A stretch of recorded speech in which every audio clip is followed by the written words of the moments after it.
பருத்தித்துறை இறங்குதுறை பகுதியில் 17ஆம் நூற்றாண்டை சேர்ந்த ஒல்லாந்தர் காலத்து பீரங்கி ஒன்று கண்டுபிடிக்கப்பட்டுள்ளது.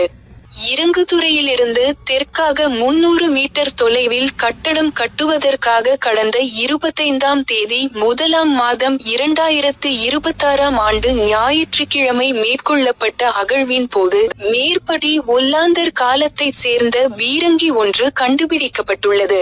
வரலாற்று ஆய்வாளர்களின் ஊகப்படி இந்த பீரங்கி 17ஆம் நூற்றாண்டில் Dutch East India Company (VOC) கப்பல்களுக்கு உரிய வர்த்தக மற்றும் பாதுகாப்பு செயல்பாடுகளுக்கானதாக இருக்க வாய்ப்பு உள்ளது.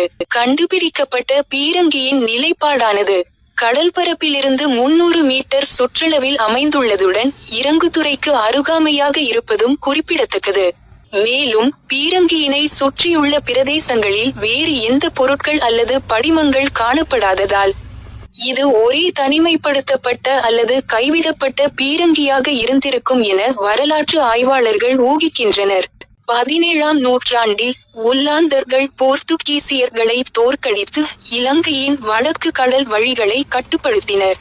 அந்த காலப்பகுதியில் VOC கப்பல்கள் பருத்தித்துறை இறங்குதுறையை சரக்கு மற்றும் படை சாமான்களை கொண்டு சென்று சேர்க்க பயன்படுத்தினர். கடல் சூழல் காரணமாக அந்நிய கப்பல்கள் பல சேதமடைந்து மறைந்துவிட்டதால் தற்போது கண்டுபிடிக்கப்பட்ட பீரங்கியின் அளவுகளின் அடிப்படையில் அது ஒல்லாந்தர் வர்த்தக பாதுகாப்பு கப்பலுக்குரியதாக இருக்க வாய்ப்பு அதிகம் எனும் கருத்து தெளிவாகிறது. இந்த பீரங்கியின் கண்டுபிடிப்பு போர்க்கால கடல் வர்த்தக பாதைகளின் சான்றாகவும் மறைந்துபோன கடல் வரலாற்றின் சாட்சியாகவும் உள்ளது. தற்போது பீரங்கியின் மீது முழுமையான வரலாற்று ஆய்வுகள் நடைபெற்று வருகின்றன.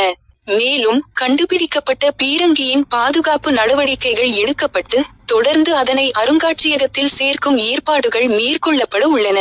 பெரும்பாலும் இது பருத்தித்துறை இறங்குதுறையின் கடந்த கால வரலாற்றையும் அதன் முக்கியத்துவத்தையும் அறிய எமக்கு ஒரு வாய்ப்பாக அமைய பெற்றுள்ளதாக ஆய்வாளர் மயூர்